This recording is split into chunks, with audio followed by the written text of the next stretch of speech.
Welcome back to the Adam Schefter Podcast as we head into week 15 of the NFL season and the stretch run of the playoff drive, with teams coming alive and teams withering and everything across the National Football League happening. And to help break it down and to help us look ahead and to help us gain further insight into the wild, wacky world of the National Football League, that's the greatest reality show going, we bring in the co-host of the Pat McAfee Show, my friend, my colleague, Ty Schmit, to host this week's Six Pack.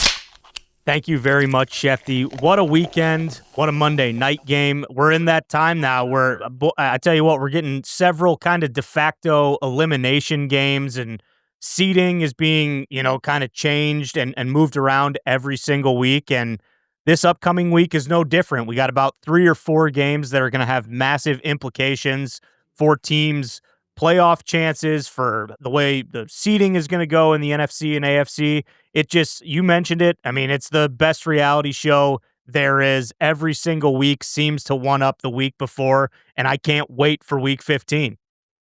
It's going to be great. It's drama every single week.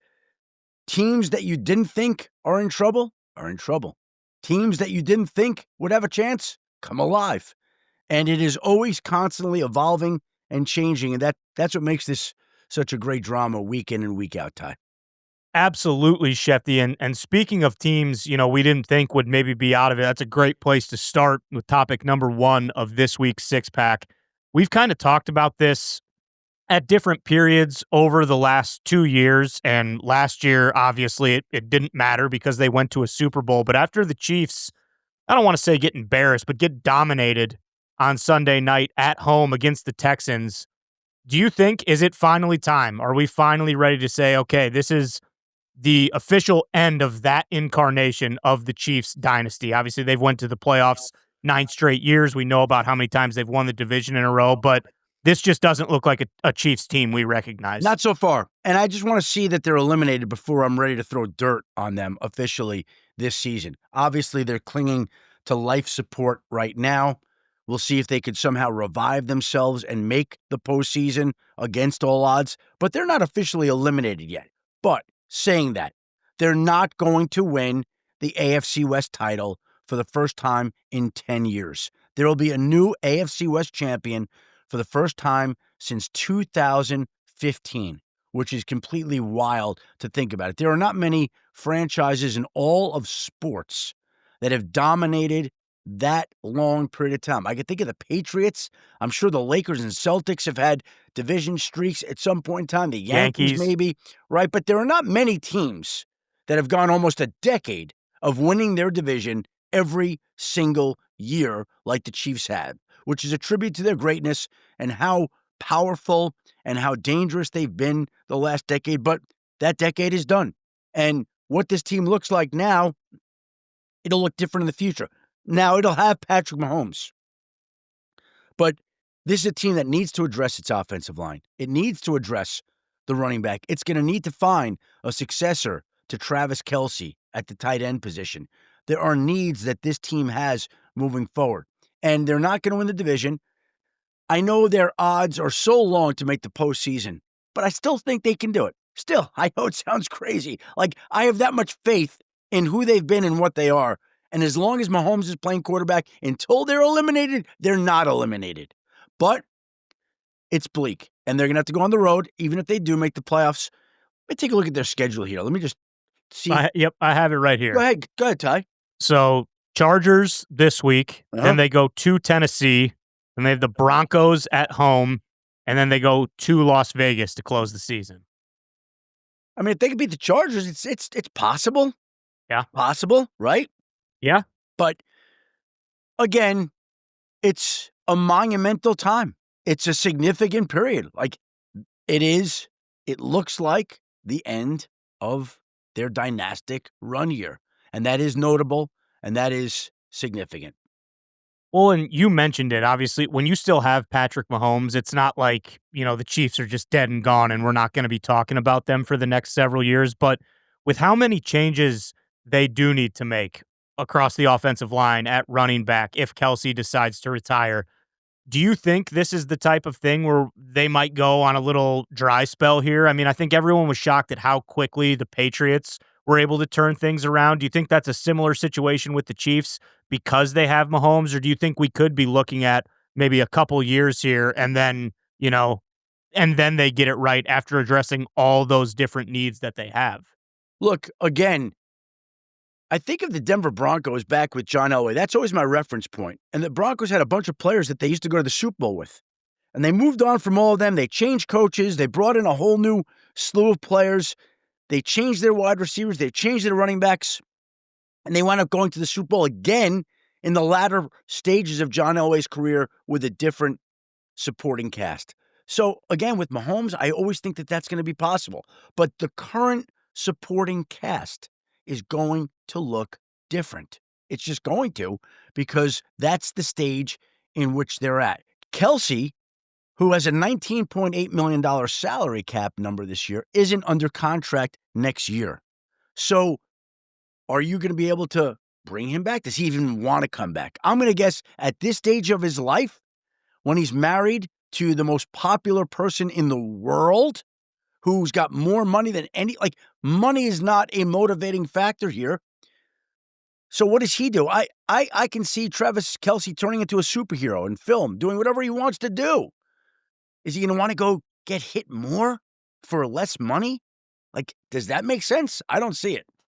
Yeah, maybe not. Guys like that who is going to be a first ballot Hall of Famer, you think that the competitor in him, just with how much success they have, man, that'd be a tough way to go out, in your last season, kind of going out with a whimper when, over the last however many years, it started to be, hey, is Kelsey the greatest tight end of all time? It's tough to imagine, but you're right. I mean, he's proved everything he's needed to prove. And I don't know, with the Chiefs, I guess you look at it, the Chargers now would be maybe a good time to get them. Justin Herbert playing with that broken hand. I mean, he didn't look like his normal, so he did enough, and that was a very gritty win last night, but outside at Arrowhead with a broken left hand, that might be a good time to get him. And then, the Titans are what the Titans are. And then you have a short week against the Broncos on Christmas night. So we'll see. But you're right. I don't know even if they do win out, I don't know if 10-7 is going to get them in. And if they do get in, are you confident enough in what we've seen that they're going to be able to go on the road and win a game in the first round?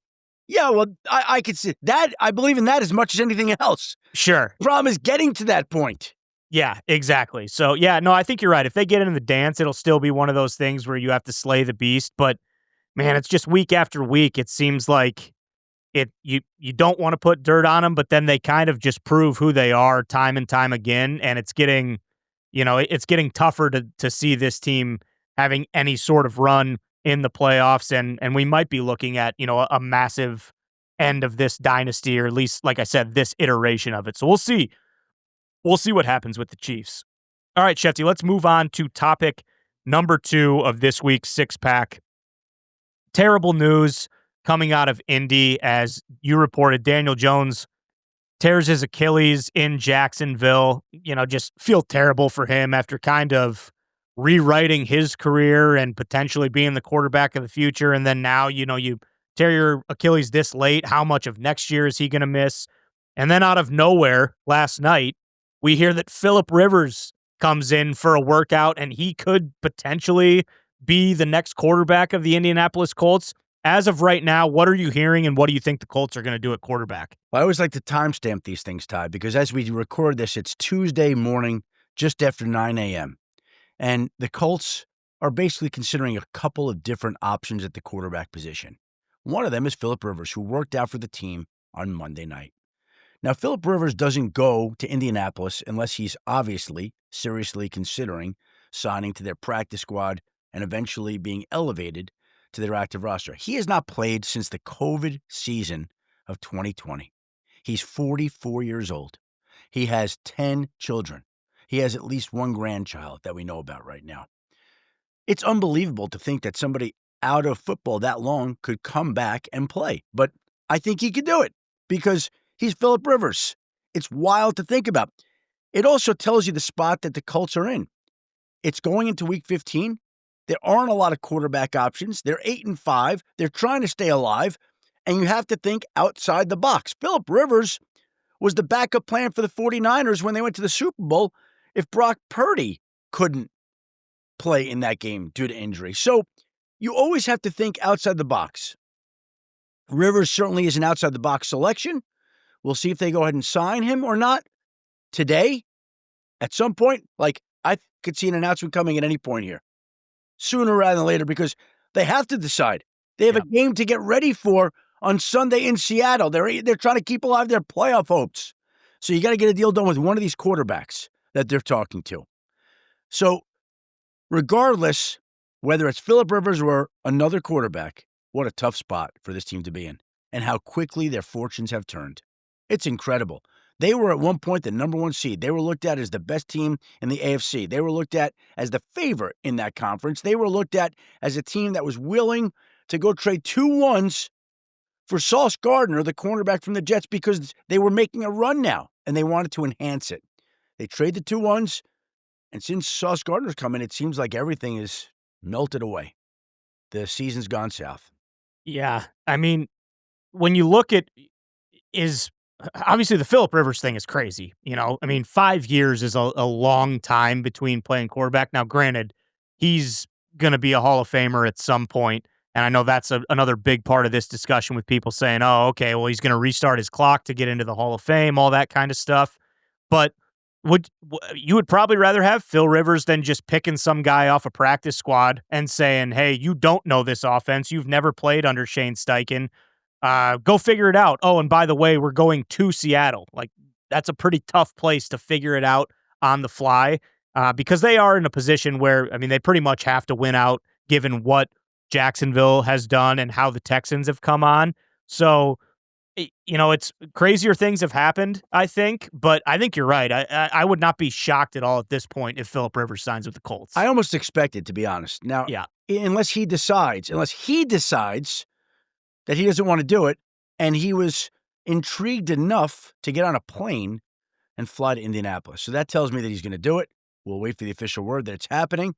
But if and when that happens, that'll be something watching Phillip Rivers playing football again. So does that mean Riley Leonard is not healthy enough to play on Sunday then? No, there really hasn't. Riley Leonard has a strained ligament in his knee, and I'm told he's week to week. Now, I think they want to see how he's doing this week. They want to see how whichever quarterback they sign, Phillip Rivers or the other person, is picking up the playbook, interacting with the team. But right now, as we taped it, they don't know who's starting Sunday, is my best guess. Okay. Yeah. So, man, I guess just for nostalgia's sake, it'd be pretty sweet to see Phillip Rivers playing on Sunday in Seattle. But we'll see. Like you said, I think if you are going to make that decision, it probably has to come today and relatively soon. You can't do this on Thursday and then expect him to go out and throw for 3 touchdowns and 300 yards against Seattle on Sunday. So we'll see what happens there. Just crazy situation. But, that's why the NFL is the best. All right, Shefty, let's move on to topic number 3 of this 6-pack.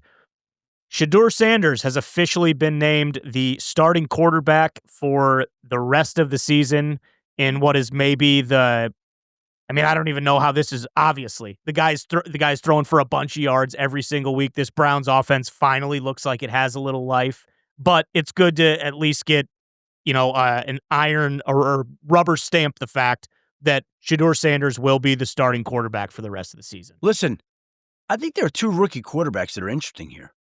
Shedeur Sanders in Cleveland and Tyler Shuck in New Orleans. These 2 rookie quarterbacks, in my mind, really are making a mark and making a difference and proving that they might have something here going forward. It's been impressive to watch. And Shedeur Sanders, what's interesting about this to me now is that the Browns have 2 number 1 picks, and they have to figure out whether Shedeur Sanders is their guy, and if he plays the way he did moving forward, does Cleveland then consider drafting, I'm making this up, an offensive lineman and a cornerback? Do they consider drafting an offensive lineman and a wide receiver? Do they consider not taking a quarterback in the first round of the 2026 NFL draft, which I think that's what Shedeur's playing for right now, to be perfectly frank with you. I think he's playing for this team to have optionality in the 2026 NFL draft. He's playing to prove that he's worth having around and being the starter again next season, and that they don't need to go find another guy. That's what's at stake here in the final quarter of the season. And so far, he's played very well. If he continues to play well, that's going to give this team a whole lot to think about this offseason. Yeah, I would agree. And it's one of those things where, 6 months ago, going into this draft, it would have been probably a no-brainer. People saying that this might have been the best quarterback draft class in quite some time. And that has kind of dissipated over the course of the college football season. Yeah. So if you're the Browns, do you think, is it worth basically saying, hey, Fernando Mendoza is the guy? Because at this point, it looks like he is probably going to be the number one pick. We don't know what Dante Moore is going to do at Oregon. A lot of people, I think, are speculating that he's going to go back to Eugene for another season. But, they listen, quarterback is the most important position in sports. Obviously, if you don't have a guy who is good at quarterback, you are not going to win. But if you're the Browns, is an unbelievable rookie quarterback. Like, I don't see them getting Fernando Mendoza and then all of a sudden being the Commanders of last year. I still think they have a lot they need to fix. So if you can, and we'll see what their draft position ends up being this year at 3-10 right now. But boy, I'll tell you what, if you have a couple valuable pieces, like, is it worth, potential? And then if he's not any good, then guess what? We're at the same place we were, in 3 years from now. Well, I think the Browns and the Saints have a really interesting last quarter of the season. But here's my question for you. You've had Fernando Mendoza on the Pat McAfee show at least a couple of times that I've seen when I've had the show on in the back. Maybe it's more. What has been your interpretation of the kind of guy that he is and the kind of leader he is? I'm just curious to know what you think of him based on your interactions with him. I think he'd be excellent anywhere he goes. I mean, he's just super bright, very, like, football wise, you can tell went to Cal first, was going to go to Yale out of high school. Like, he's a very intelligent guy. I think something that people don't give him enough credit for is he is tough. He can stand in the pocket and he will take hits. I mean, we were at the Big Ten championship on Saturday night, first play of the game. He gets absolutely blasted, gets the wind knocked out of him. You're thinking, well, does this guy have a concussion? He misses one play and comes back in. So, like, he will be able to withstand the rigors of a full NFL season. He is very tough. I think he will be, and he's going to be incredible during the interview process. I think that's the big thing, is you're not going to hear any, oh, this guy really bombed his interview with the Browns or the Jets or et cetera, whoever it may be. He's going to blow people away, I think, with his acumen and all that kind of stuff. But then it kind of comes down to, he wasn't a blue chip prospect or anything like that. He's had a great year at Indiana. He was very good last year at Cal. But that's kind of the way things go these days, So, and the thing I would worry about is I don't think he's a super high-end athlete. He's obviously very athletic, but I don't think, you're not getting a guy who's going to be able to make, kind of improvise. I mean, this isn't Caleb Williams, so we'll see. But I think if you had to pick a quarterback one overall, I think it's a pretty much a layup, a no-brainer that he will be that guy. So we'll see. But like you said, I mean, I think Shedeur Sanders has done enough over his last couple starts where, maybe you do just see what you have in him, because, and maybe, and now a lot of people are saying, like, yeah, kind of just like we thought, this guy shouldn't have been picked in the 5th round. He obviously has talent. He can throw the football. So we'll see. We'll see. Obviously, the other side of that is you need to win games. It's awesome when you throw for 375 yards, but if you're losing every week, who gives it? So we'll see what happens with the Browns. All right, Shefty, let's move on to topic number 4 of this week's 6-pack. I'm excited to see where you go with this one, because I was having a tough time kind of seeing where you wanted to take this. As of right now, other than being the leaders in their respective divisions, what do the Packers and Steelers have in common? Here's what I love. We are in the time of year where conversations and narratives shift on an almost week-to-week basis. Was it not a few weeks ago when we were anointing the Colts as the favorite in the AFC? And now I've actually had people ask, are there going to be any changes in Indianapolis if they can't hold on? We had Matt LaFleur, the Packers head coach, lose on a Monday night game to the Eagles, I believe. Yep. And after the game, his future in Green Bay became a major topic of conversation that week, where reporters were asking him if he felt like he was coaching to keep his job or whatever it was. But it was a thing that week. Am I right? Yes, without a doubt. Last week, we had the fans in Pittsburgh chanting to fire Mike Tomlin.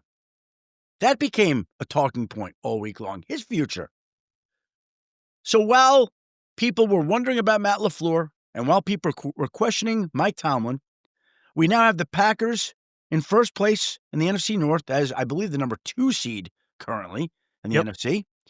And we have the Pittsburgh Steelers in first place in the AFC North, coming off a week in which they beat Baltimore.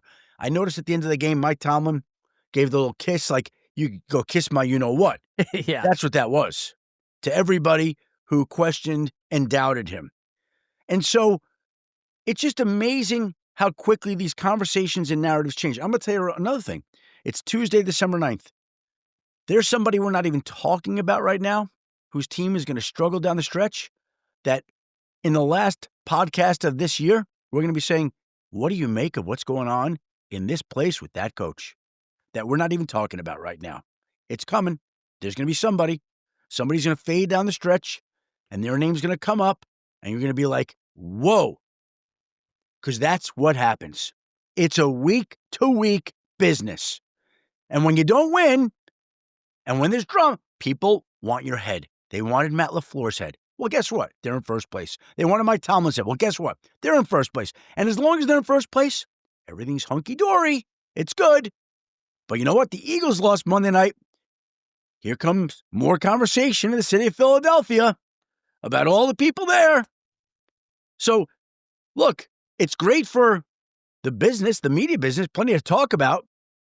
But it's hard to be in the business when you're consistently being questioned and scrutinized. It comes with the territory. It's just part of the job right now. And as I said to you before, once we get past Thanksgiving, it's hunting season. It is hunting season. People want blood if they're not getting the results they want. So for all the people who were ready to tee up Matt LaFleur, for all the people that are ready to tee up Mike Tomlin, time to go find somebody else to tee up in another city because those two teams are in first place. Yeah, and it was, I, as a Packers fan, I was frustrated for sure. I was never calling for LaFleur's job, but also Ed Policy didn't give him and Brian Gutekunst an extension before the season. So it kind of was, hey, proof needs to be in the pudding this year. And I think from a fan's perspective, like you said, these guys understand that. If Matt LaFleur was coaching in Tennessee, if Mike Tomlin was coaching the Raiders, you don't get any of this because there are no expectations there. When you coach for a team like the Packers or the Steelers or Nick Sirianni with the Eagles, coming off a Super Bowl, the expectations are different, So while it's great that the Packers and the Steelers are in first place in their division, I think Steelers fans would say, right, but that's we don't care about winning the division. It's about winning Super Bowls here. And can this team win a Super Bowl, much less a playoff game? We don't think so. Now, I think on the other side, the Packers, they were so banged up at the time, and I think that's what people maybe weren't taking into account because their offense has looked light years better since, the return of Christian Watson and Jaden Reed being back and them finding a little stability on the offensive line. But for LaFleur, it's still the measuring stick ultimately is going to be how successful he is in the playoffs. So, I believe that I think this Packers team has a better chance to win a Super Bowl than any of those teams that went to the NFC Championship, when Rodgers won his back-to-back MVPs. I think this is the best Packers team since maybe the team that went 15-1 and, got upset in the divisional round. I think they're unbelievable. So that is kind of where we're sitting at right now. And guess what? If they kind of falter down the stretch here with a tough schedule, it's going to get loud going into the playoffs because that's how it was last year. We were talking about them as a potential Super Bowl favorite, and then they stumbled down the stretch and they weren't playing their best football going to the playoffs. It looks like this year's different though. They've been impressive, and it looks like they're on a roll. And Matt LaFleur, for the time being, is off the hot seat. Without a doubt. And, it's also funny, just, it's one of those things where that's the point of either being a fan or, people in the media, like you said, like when you got to talk about this stuff every single day, no matter what, unfortunately, negativity a lot of times is going to creep in and that's going to hog all the publicity. And like you said, these guys are getting paid very well and they understand that. But yeah, looking back at it, pretty stupid to be suggesting that Matt LaFleur should have been fired after the Monday night game against the Eagles. All right, Shefty, let's move on to topic number 5 of this week's six-pack. The Broncos and the Patriots are both currently on 10-game win streaks. Look like maybe by far the two best teams in the AFC at this point. Are you thinking that they're on a collision course and this is going to be a matchup we're going to see in the playoffs that ultimately decides potentially who's going to go to the Super Bowl? First of all, I just want to applaud both organizations. Like, the Denver Broncos were in cap hell. They had all this dead money to count for Russell Wilson, something to the tune of over $80+ million, I believe. They spread it out over 2 years. They're still counting his contract this year over $30 million against their cap, and they have won 10 straight games. This is why you hire somebody like Sean Payton. You can take all the hot young coordinators who are out there. None of them have sat in that chair before and know what it's like. And this is why you hire Mike Vrabel, because none of them have sat in his chair and know what it's like to help get an organization back to respectability and restore the type of toughness that the Titans used to regularly play with and that the Patriots have exhibited this year. There's a theme there. Both of those coaches were proven. And I know we're about to enter a coaching cycle, where everybody's going to be looking for the next Ben Johnson, the next Sean McVay, and they should, because those guys are incredible. But there's also something about a guy who's proven that he can coach in this league. The problem is there aren't many of them out there. And I remember when the Denver Broncos were going through their head coaching search, they loved DeMeco Ryans. They loved him. But DeMeco Ryans wanted to go back to Houston. And they were interested in hiring Jim Harbaugh away from the University of Michigan. But Jim decided he wanted to stay. And so Sean was one of the primary options, but it just so happened that it worked out for both sides for him to be the guy. In New England, they were going to stick with Gerard Mayo, I think. And all of a sudden, the belle of the ball last year, aside from Ben Johnson, was Mike Vrabel. And they decided, after investigating it, looking into it, seeing everything that's gone on, you know what? Time's right to make a change. They make the change. They spend a lot of money. They bring in new players. And look at them. 2 10-game win streaks. You don't see that in the NFL very often. It's incredible to think about that two organizations that weren't thought of the way that the Ravens, Bills, Chiefs are on 10. If I had said to you at the beginning of the season, there are going to be two teams in early December on 10-game win streaks, would you ever have guessed the Denver Broncos and New England Patriots? No. Yeah. Amazing. Amazing for what both of those organizations have accomplished this year. I feel like it's the days when Tom Brady and Peyton Manning would square off as Broncos and Patriots quarterbacks. That's the type of success that both organizations are now having. It's been a renaissance for both teams. Yeah, and, not just the 10-game win streaks, but both teams doing it with second-year quarterbacks, it's just that it really is and remarkable. By the way, so there we go. So breaking news. We figured out what it takes for teams to turn it around and win consistently. Good coaches and good young quarterback. Shocking. Who would have thought? Yeah. Shocking. Exactly. And I think something else that we've kind of talked about a little bit, the Patriots and Josh McDaniels being able to put his ego aside and kind of swallowing his pride and saying, you know what, I'm a better offensive coordinator than I am a head coach.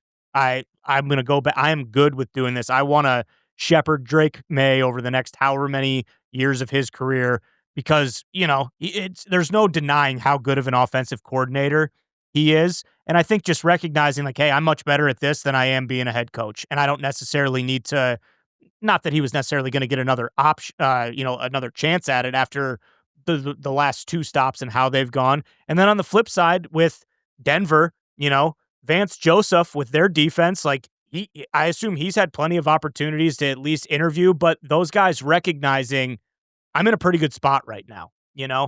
Do I want to maybe put together a generational defense with the Broncos, or do I want to, go take a coach, go be the head coach of? I mean, we don't know if it's going to happen, but do I want to go be the head coach of the Raiders or the Cardinals? And no matter what I do, we're probably not going to be very good. And in 2.5 to 3 years, I'm going to get fired and maybe be right back here.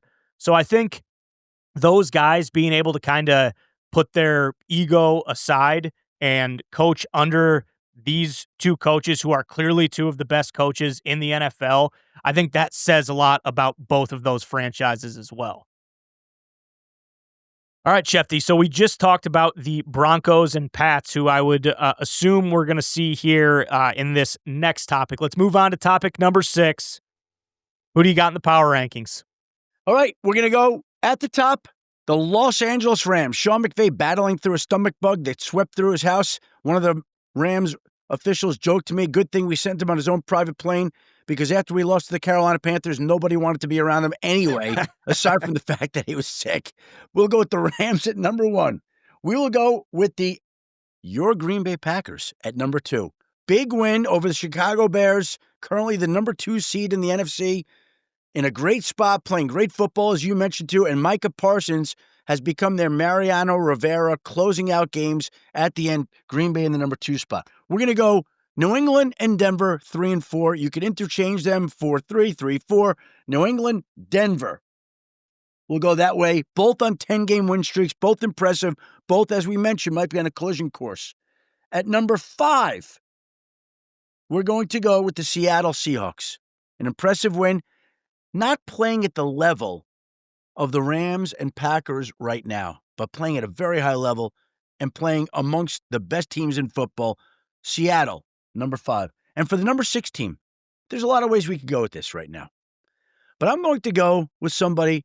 I heard their quarterback say, nobody's talking about us. Nobody's giving us any credit.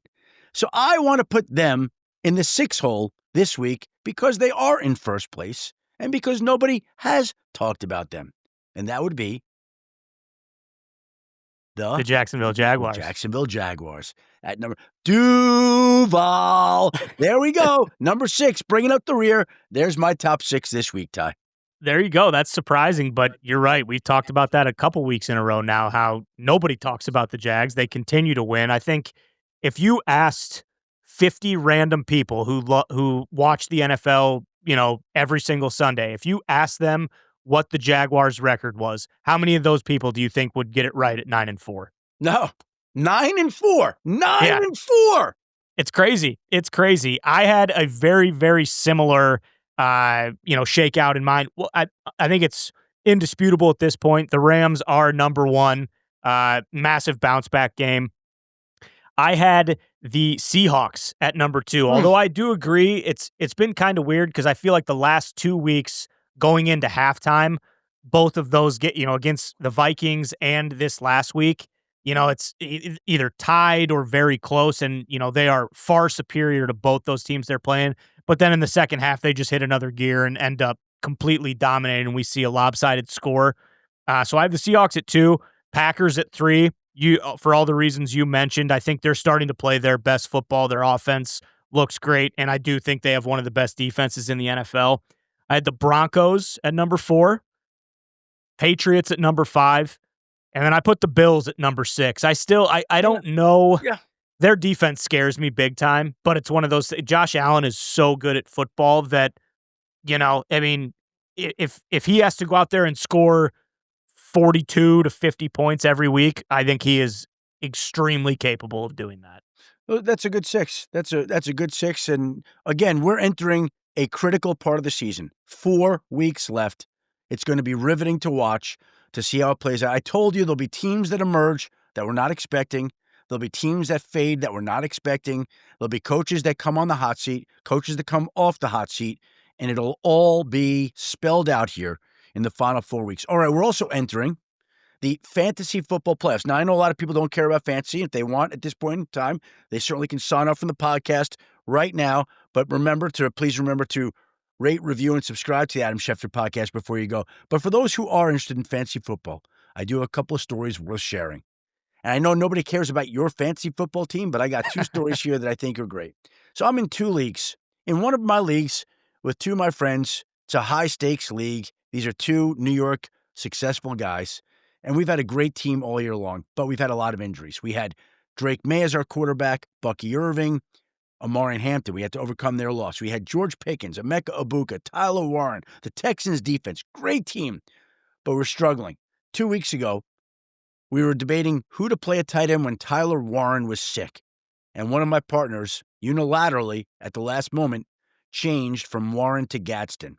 We lost that week.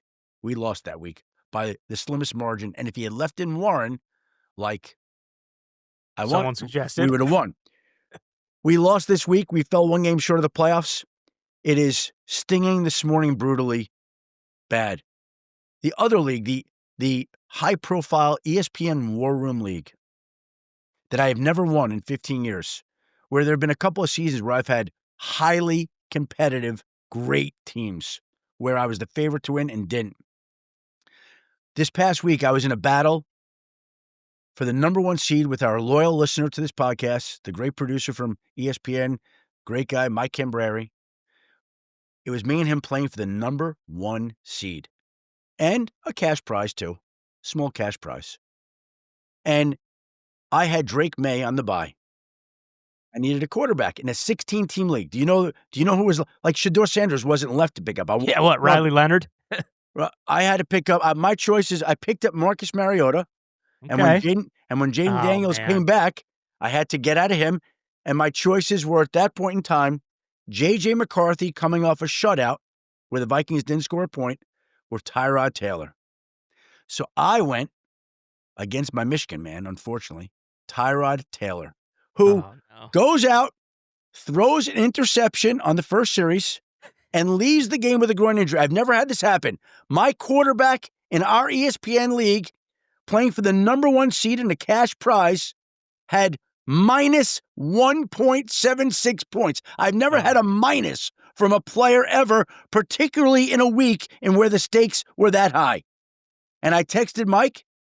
I texted Cammy, and I said, over. And he said, it's not over. It's fantasy. I'm like, it's over. He had Jackson, Smith, and Jigba that day, that afternoon, against the Atlanta Falcons. Go for, I'm just calling it up on my phone right here, Jackson, Smith, and Jigba went for a mere 28.1 points that day. Okay? So he's texting me, it's fantasy. I'm like, you're up 35 points. My quarterback is minus 1 point. There's no chance. I did have Rashee Rice going Sunday night. We were hoping he was going to step up. 7.4 points. Didn't get it done. George Pickens on my team. 8 points. Didn't get it done. Nobody was getting it done. I'm trying to figure out where the gap closed. Josh Jacobs came through for me Sunday afternoon, 17.2. Okay. Rice added that small amount. Long story short, we went into Monday night. He had Ladd McConkey and a 10-point lead against Cameron Dicker. Oh. The computer model at ESPN had him as a 98% favorite, me as a 2% favorite. Well, Ladd McConkey, 2.2 points Monday night. Cameron Dicker, 22 points on Monday night. Wow. I prevail for the number 1 seed and the cash prize, beat Cambo by 11 points. And as he said, I told you it wasn't over. He kept telling me, Dicker's going to kick 5 field. I'm like, you're out of your mind, and I'm going to grow 4 inches tonight. Like, honestly, there's no way you could survive the loss of a quarterback in fantasy football having negative points and win. And yet, somehow, that's fantasy. And I say this all the time, and I said it to him this morning because he had a hard time sleeping last night. I said, fantasy means nothing, and it means everything. I always say, that's my line. It means nothing, and it means everything. Because we agonize over this. This was this was a game that I'll always remember. Just like I remember my ESPN fantasy basketball final last year when I was down 9 steals and Ryan Rollins had 4 steals in the second half of a game and won me that category and won me my 4th championship in 8 years. So, man, but the other league, I'm sick still. Like, I'm bitter about not making the playoffs. 1 game out over a tight end switch. And in the other league, Cameron Dicker the kicker, does it. And just incredible. Fantasy is a wild adventure. It really is. I mean, it sounds like, you might owe Cameron Dicker, a little cut of that cash prize, maybe, 10% or something like that. But I mean, I currently am 11-3 in first place, and I've kind of just been, taking it 2 teams. I have a first round bye.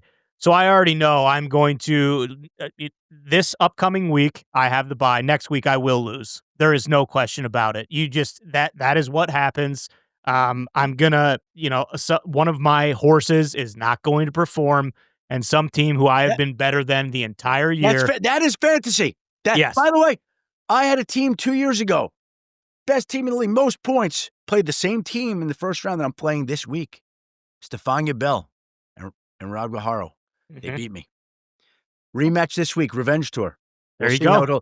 I'm just telling you, fantasy, you can't count on anything, including Lad McConkey coming through to put away the number 1 seed. You just can't count on anything. You never know. It's weird, wacky. Last night, that was an all-time. Like, I gave myself on Sunday 0 chance, 0 of pulling out that game. 0. And here we are as the number 1 seed with a little cash in my pocket this morning. Congratulations. Thank you. All right. We are on to week 15. We are waiting to see whether Phillip Rivers does in fact sign with the Colts or whether they go in a different direction. We'll be back in this spot Thursday to look at that, to look at all the games ahead. As we mentioned, please remember to rate, review, and subscribe to the Adam Schefter Podcast. Great job by you today, Ty Schmit. Great job by our producers, Dan Stanzik, Ben Smith. And thank you all for tuning in to another Adam Schefter Podcast. Please remember to tune in Thursday. Have a great week, everybody. Be well and stay safe.